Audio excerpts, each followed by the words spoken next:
Hey everybody, Backpack Hack here coming at you with another trail tip. Question for you.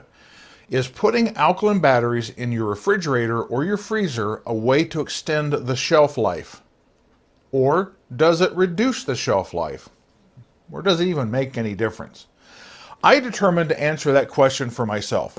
So what I did was 4 years ago in December of 2017, I went out and bought 32 D-cell alkaline batteries. I then packaged them in pairs and vacuum sealed them. And I put 4 pairs in a drawer in a back bedroom as a control group. And they're just in a dresser drawer in a back bedroom, so this get the furnace in the winter and the air conditioner in the summer. Basically, they're being stored at room temperature. I also took another 4 pair and put in my refrigerator. Another 4 pair I put in my freezer. The refrigerator runs generally about 34, 35 degrees. My freezer runs 1 or 2 degrees above 0 Fahrenheit. And then, as a test to see whether temperature really does affect the storage capacity of these batteries, I put 4 pairs into an outside storage shed which has no mechanical climate control whatsoever, so they bake in the summer and they freeze in the winter. Once I got that done, I waited a year, and then in December of 2018, I did this video where I got these batteries, these batteries, these batteries, and these batteries out, and I tested them. Now I've pulled them back out because I put them all back in storage, as well as another pair of batteries that have been sitting there since December of 2017, and I'm going to run the same test on all of these as I did back in 2018. Now, to explain to you my very unscientific method here, I'm going to be using a couple of pieces of equipment here.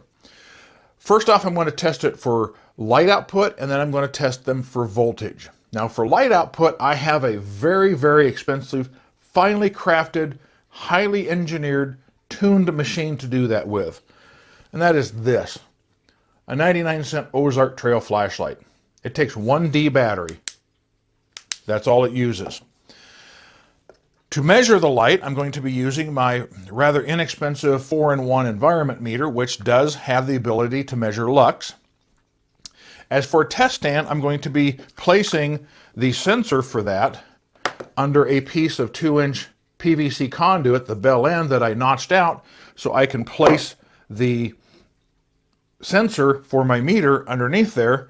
And because simply placing the flashlight on this would overpower the sensor, I'm going to diffuse it with the piece of a side of a 1-gallon milk carton. And that is how I'm going to measure the light output in lux.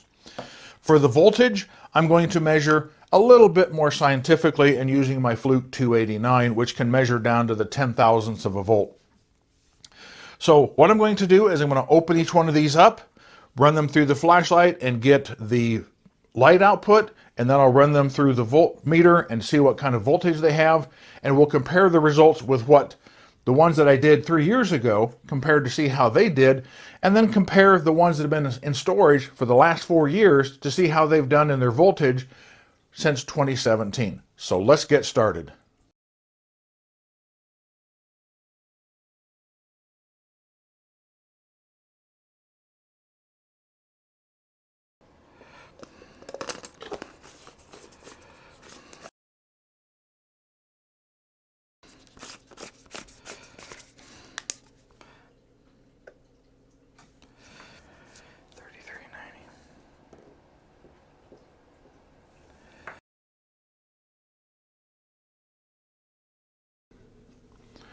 And we have 3,450.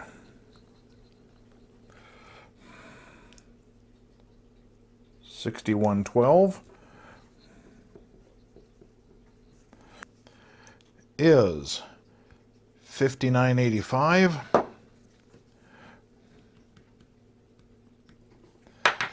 And number 16, the last one in the group, is 1.6 even. Okay, that concludes both the light output and the voltage test. And from the results I've got here, and I'll put them up on the screen here for you to see, it appears that the batteries that are in the refrigerator and the freezer have maintained their voltages. They all started out above 1.6 volts. Now the ones in the room temperature drawer and the storage shed have all dropped below 1.6 volts, with the exception of this last one I just tested, which is exactly 1.6 volts. Otherwise, they're all below that. So it seems at this point they're maintaining their voltage, but are they maintaining their light output? That's the real reason we're doing this. And I'm getting numbers all over the board. With the ones that I tested 3 years ago, I'm actually seeing a kind of a couple of odd numbers here. One of them is putting out 2940 lux and the other one's 2770, where the rest of them are in the 3000s. However, the ones that have never been touched in the last 4 years, they're pretty consistent. I'm getting numbers from 3060 to 3390. So those seem to be pretty consistent. It could be simply because I've handled these before and tested them, that some of them have actually been pushed a little harder.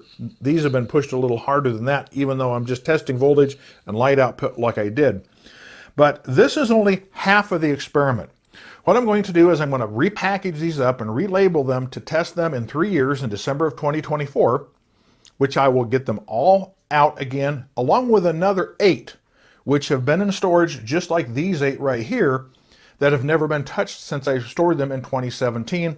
And we'll repeat the whole process with those 24 batteries, and then again, put them away, and then get all 32 of them out in December of 2024, or excuse me, 2027, and we'll wrap this video up, this test up. So with that, this is Backpack Hack coming at you with this trail tip. Be sure to like, subscribe, share, and comment on my videos. Be safe out there, and I'll see you out on the trail.